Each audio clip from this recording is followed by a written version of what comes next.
छोरीका बोली मिठो निक्ल्यो भने बुवा आमा सँगै हुँदैन होला त, कसलाई त मिठो नलाग्ने होला। त्यसैले हमेसा मिठो बोल्ने।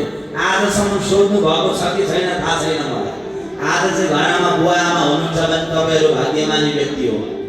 शास्त्र भन्छ जसका घरमा बुवा आमा हुनुहुन्छ नि उहाँहरु त सबै भाग्यमानी व्यक्ति हो। तपाईका घरमा डायमन्ड भन्दा पनि ठूला महत्त्व चीज हुनुहुन्छ। जिउँदा देउता क्वैं बोलिरहने हो कि न भन्नुहोस् त। त्यसैले आज चाहिँ घरमा गएर सोध्ने कि भोलिबाट निस्किने बेला यसो मार्केट गुदुली सुदुली कहीँ गइएछ भने जानुभन्दा अगाडि घरमा सोधेर निस्किने। के भन्ने भन्नु त?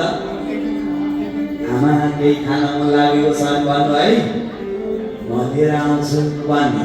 के भन्ने अरे? केही साह्रो गाह्रो छ कि क्या हो? केही इच्छा छ?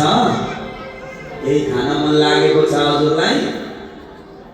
या कहीँ जान मन लागेको छ भनेर आफ्ना छोरा बुहारीले पनि आमालाई सोधिदिँदा पनि मन यत्रो हुन्छ। तपाईले त्यति सुनाइ सोधिदिनाले 15 घर चुनाउनुहुन्छ। आज मलाई छोराले यसो भन्यो भनेर त्यसैले आज चाहिँ गएर सोध्नु होला है। मान्छे यो व्यस्ततामा नि त यो कुद्दा कुद्दैमा यति बोल्न पनि बिर्सिन्छ हौ।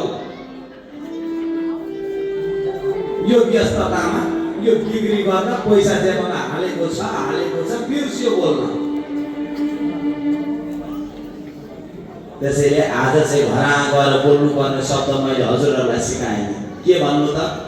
तपाईलाई कस्तो छ, के खान मन लागेको छ भनेर छोरा बुहारीले आमा बुवासँग बोल्नु पर्ने कुरा हो कि होइन? सबै हामीले बोल्यो भने मात्रै आमा छोरा बुहारीले नि हामीसँग बोल्ने हो नि।